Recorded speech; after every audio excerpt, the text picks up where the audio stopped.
గురించి మీ అందరికీ కూడా నా కృతజ్ఞతలు తెలుపుతున్నానండి. అలాగే ఒకసారి కుమారుడు కోసం ప్రార్థన చేయండి.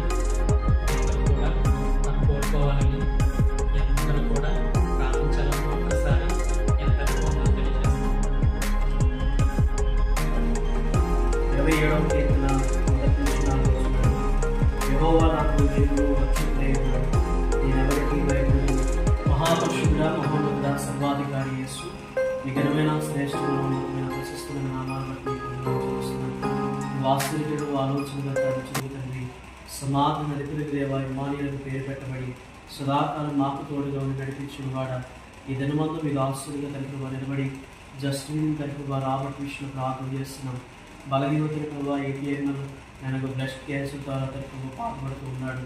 కుమారుడు మీరు ముట్టండి, స్వస్థపరచండి, రోగులను స్వస్థపరిచే దేవుడు, లేవనెత్తి దేవుడు, విడుదల దయచేసే దేవ.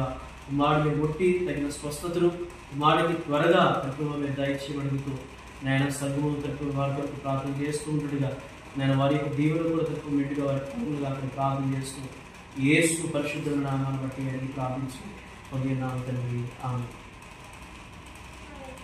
ఆమేన్. ఆమేన్.